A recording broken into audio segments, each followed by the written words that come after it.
Assalamualaikum warahmatullahi wabarakatuh. Selamat sejahtera bagi kita semua.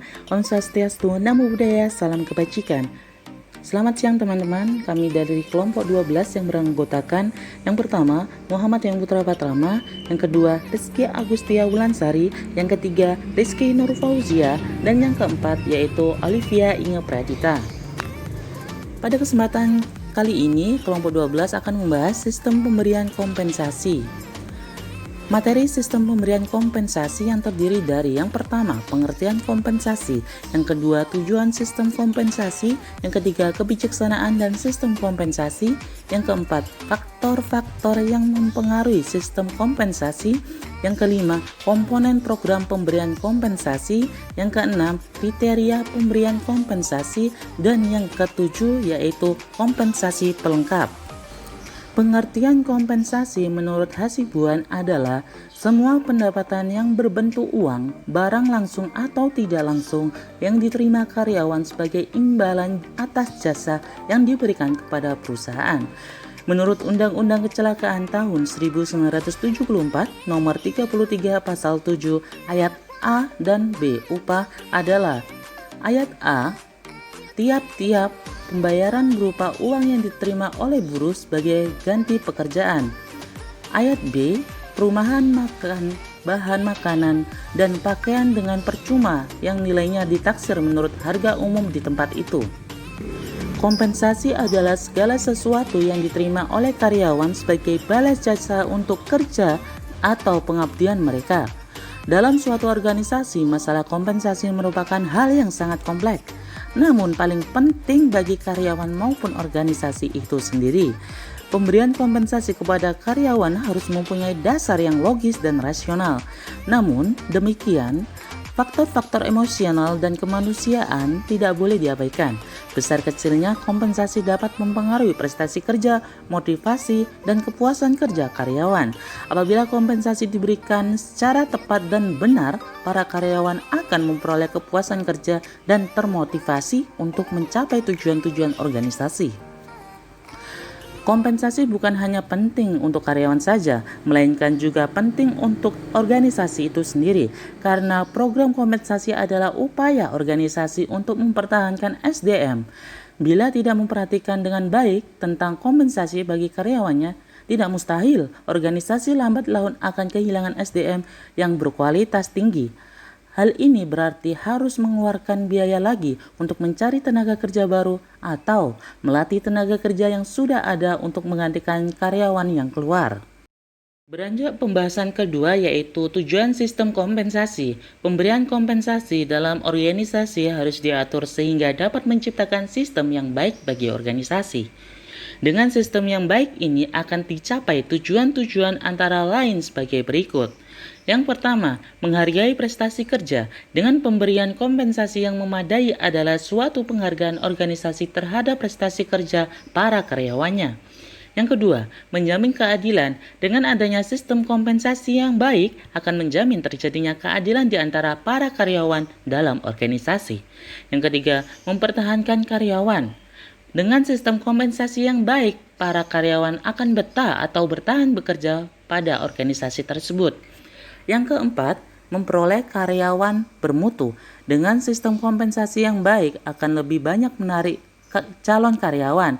Dengan banyaknya pelamar atau calon karyawan akan lebih banyak mempunyai peluang untuk memilih karyawan yang berkualitas. Yang kelima, pengendalian biaya. Dengan sistem pemberian kompensasi yang baik akan mengurangi seringnya melakukan rekrutmen sebagai akibat dan semakin seringnya karyawan yang keluar mencari pekerjaan yang lebih baik atau menguntungkan. Yang keenam, memenuhi peraturan-peraturan. Sistem administrasi kompensasi yang baik merupakan tuntutan dari pemerintah atau hukum. Suatu organisasi yang baik dituntut adanya sistem administrasi kompensasi yang baik pula. Baik, materi selanjutnya adalah kebijaksanaan dan sistem kompensasi. Menurut Hasibuan, kebijaksanaan kompensasi, baik besarnya, susunannya, maupun waktu pembayarannya dapat mendorong gairah kerja dan keinginan karyawan untuk mencapai prestasi kerja yang optimal, sehingga membantu terwujudnya sasaran perusahaan. Besarnya kompensasi harus ditetapkan berdasarkan analisis pekerjaan, uraian pekerjaan, spesifikasi pekerjaan, posisi jabatan, konsistensi eksternal, serta berpedoman kepada keadilan dan undang-undang perburuhan.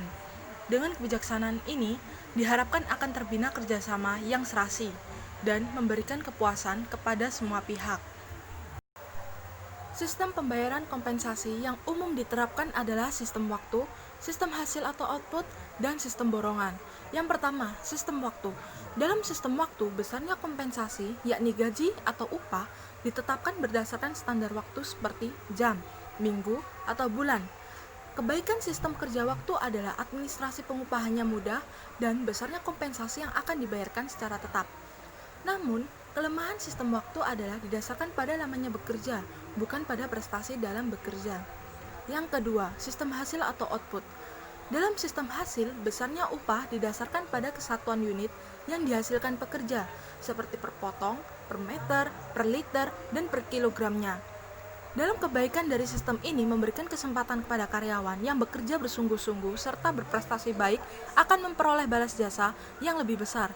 Kelemahan dari sistem ini adalah hasil kualitas barang yang dihasilkan kurang baik, dan karyawan yang kurang mampu balas jasanya kecil, sehingga kurang memanusiawi. Yang ketiga, sistem borongan. Sistem borongan adalah suatu cara pengupahan yang penetapan besarnya jasa didasarkan atas volume pekerjaan dan lama mengerjakannya. Penetapan besarnya balas jasa berdasarkan sistem borongan cukup rumit.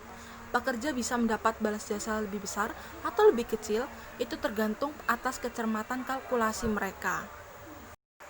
Baik, materi selanjutnya adalah faktor-faktor yang mempengaruhi sistem kompensasi. Sistem pemberian kompensasi oleh organisasi kepada karyawannya dipengaruhi oleh berbagai faktor. Faktor-faktor ini merupakan tantangan setiap organisasi untuk menentukan kebijaksanaan kompensasi kepada karyawannya. Faktor-faktor tersebut adalah: yang pertama, produktivitas. Organisasi harus mempertimbangkan produktivitas karyawan dalam kontribusinya terhadap keuntungan organisasi tersebut. Dari itu, organisasi tidak akan membayar atau memberikan kompensasi yang melebihi kontribusi karyawan kepada organisasi melalui produktivitas mereka. Yang kedua, kemampuan untuk membayar. Pemberian kompensasi akan tergantung pada kemampuan organisasi untuk membayar karyawannya. Organisasi apapun tidak akan membayar karyawannya sebagai kompensasi yang melebihi kemampuannya, sebab kalau tidak, organisasi tersebut akan gulung tikar. Yang ketiga, kesediaan untuk membayar. Kesediaan untuk membayar akan berpengaruh terhadap kebijaksanaan pemberian kompensasi kepada karyawannya. Baik organisasi yang mampu memberikan kompensasi yang tinggi, tapi belum tentu mereka mau atau bersedia memberikan kompensasi yang memadai. Yang keempat, suplai dan permintaan tenaga kerja. Banyak sedikitnya tenaga kerja di pasaran tenaga kerja akan mempengaruhi sistem pemberian kompensasi. Bagi karyawan yang kemampuannya sangat banyak di pasaran kerja, mereka akan diberikan kompensasi yang rendah daripada karyawan yang kemampuannya sangat langka di pasaran kerja. Yang kelima, organisasi karyawan. Dengan adanya organisasi karyawan akan mempengaruhi kebijakan pemberian kompensasi. Organisasi karyawan ini biasanya memperjuangkan para anggotanya untuk memperoleh kompensasi yang sepadan. Apabila ada organisasi yang memberikan kompensasi yang tidak sepadan, maka organisasi karyawannya akan menuntut. Yang terakhir atau yang keenam, berbagai peraturan dan perundang-undangan. Dengan semakin baik sistem pemerintahan, maka makin baik pula sistem perundang-undangan, termasuk bidang perburuhan atau karyawan, atau ketenaga kerjaan. Berbagai peraturan dan undang-undang ini akan jelas mempengaruhi sistem pemberian kompensasi karyawan oleh organisasi, baik pemerintah maupun swasta. Terima kasih. Baik, saya akan melanjutkan materi yang berikutnya mengenai komponen program pemberian kompensasi. Di sini ada suatu organisasi yang sudah dibuat keputusan tentang pemberian kompensasi bagi karyawannya, yang mana selanjutnya itu disusun program pemberian kompensasi.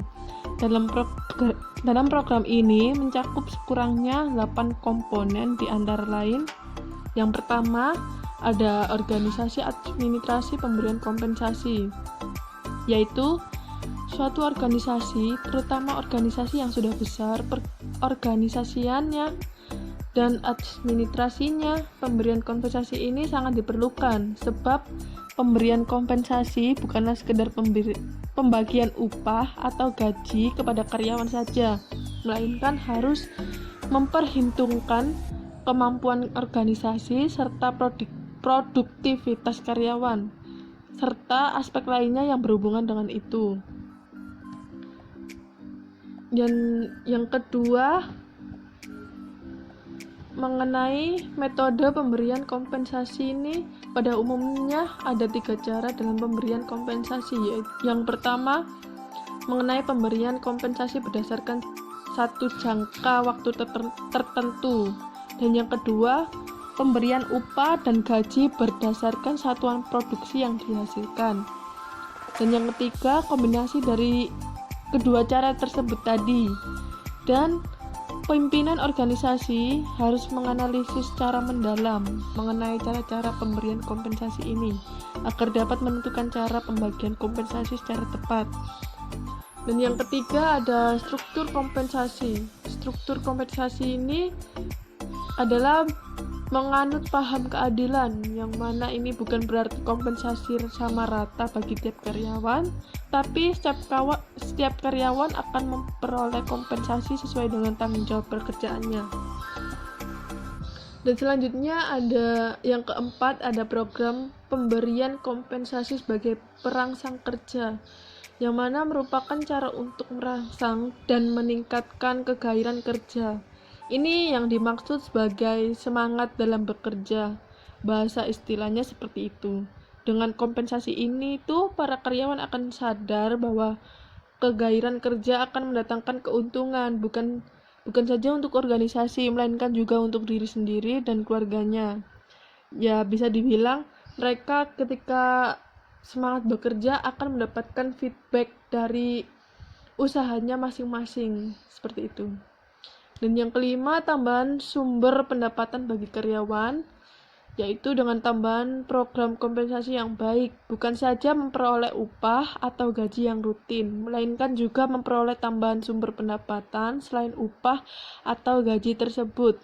Dan yang keenam, terjaminnya sumber pendapatan dan peningkatan jumlah imbalan jasa, yang mana program pemberian kompensasi harus menjamin bahwa organisasinya adalah merupakan sumber pendapatan bagi karyawannya, dan selalu memikirkan adanya peningkatan jumlah kompensasi.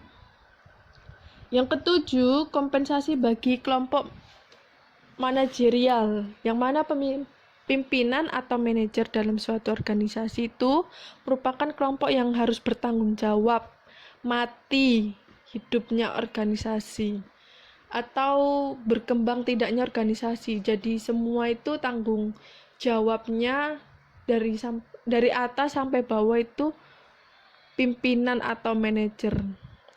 Oleh sebab itu wajarlah apabila kompensasi yang mereka terima itu lebih besar daripada karyawan biasa. Jadi dari sisi itu kita dapat melihat bahwasannya pendapatan pimpinan atau manajer sama karyawan biasa itu memang berbeda, karena proses pengerjaannya pun mereka berbeda, seperti itu. Dan yang kedelapan merupakan prospek di masa depan. Dalam program pemberian kompensasi, prospek masa depan harus diutamakan juga. Untuk memperhitungkan prospek yang akan datang ini perlu memperhitungkan 3 dimensi waktu, yakni waktu lalu, kondisi saat ini, dan kondisi organisasi yang akan datang. Dan selanjutnya mengenai kriteria pemberian kompensasi, yang mana kebijakan tentang pemberian kompensasi bagi suatu organisasi terhadap karyawan bukan sesuatu yang statis, melainkan bersifat dinamis. Hal ini berarti dapat berubah sewaktu-waktu, jadi tidak dapat dipastikan ya, tidak stabil. Waktu yang mempengaruhi kedinamisan itu adalah perekonomian negara, kebijakan pemerintah, tuntutan organisasi karyawan, perkembangan IT, dan sebagainya. Namun demikian, agar perubahan ketentuan tersebut tidak berlaku, menimbulkan kegoncangan. Ada beberapa kriteria yang perlu diperhatikan dalam penentuan kebijakan pemberian kompensasi Antara lain yang ada 5. Yang pertama yaitu biaya hidup, kedua produktivitas, yang ketiga skala upah atau gaji yang umum berlaku, yang keempat kemampuan membayar, yang kelima upah atau gaji sebagai alat untuk mempertahankan dan memberikan motivasi kepada karyawan. Terima kasih.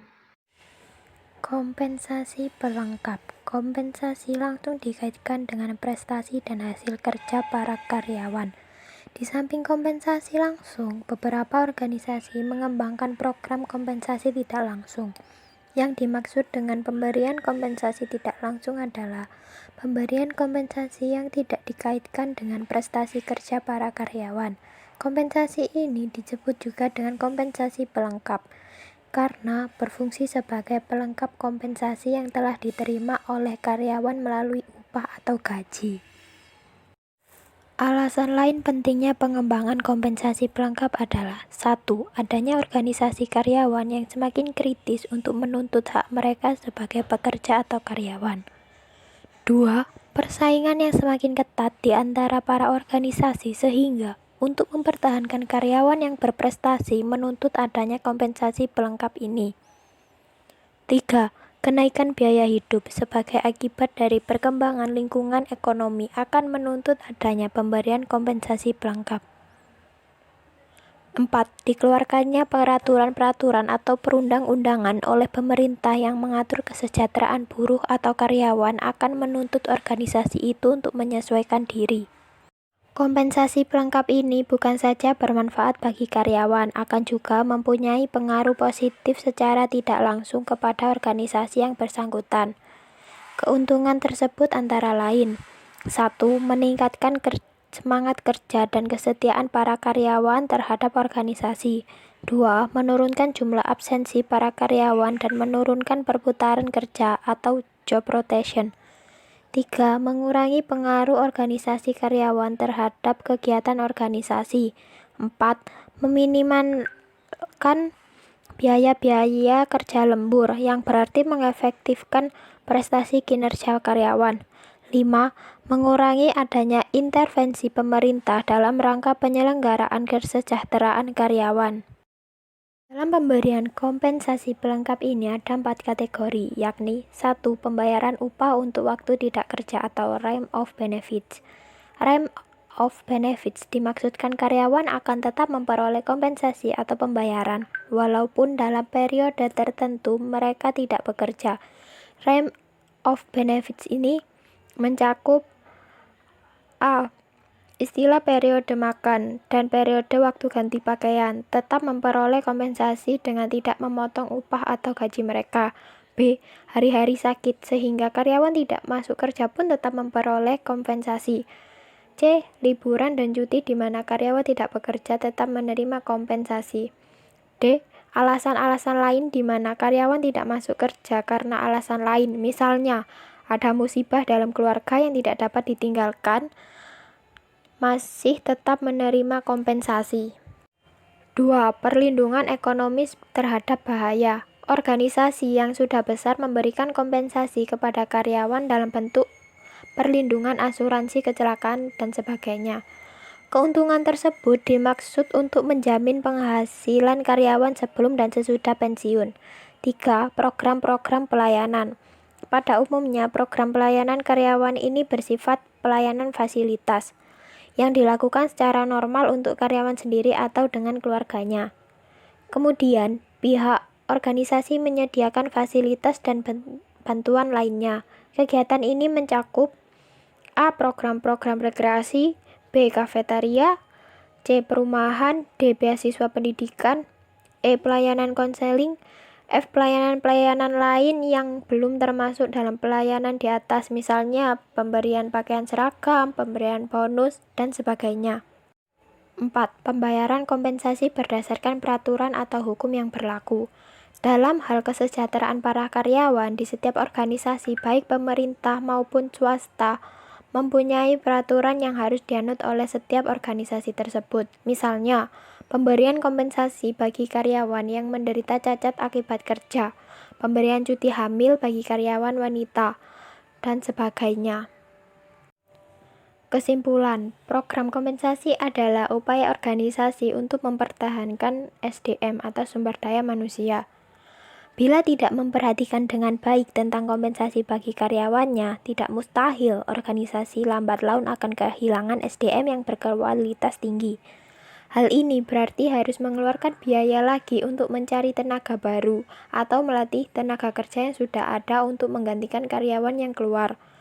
Pemberian kompensasi memiliki beberapa tujuan, diantaranya menghargai prestasi kerja, menjamin keadilan, mempertahankan karyawan, memperoleh karyawan bermutu, pengendalian biaya, dan memenuhi peraturan.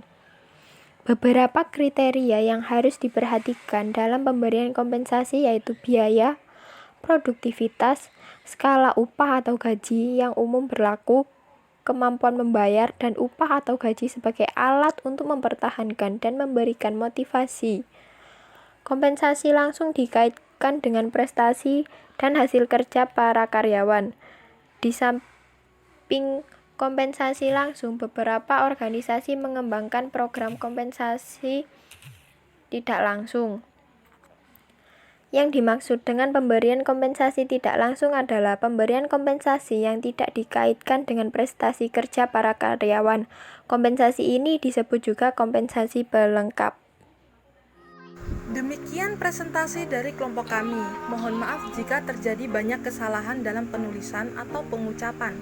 Dengan berakhirnya video dari presentasi ini, kami membuka sesi tanya jawab. Bagi yang ingin bertanya, dipersilahkan untuk memberikan pertanyaannya di kolom komentar. Terima kasih telah menonton video presentasi kami. Wassalamualaikum warahmatullahi wabarakatuh.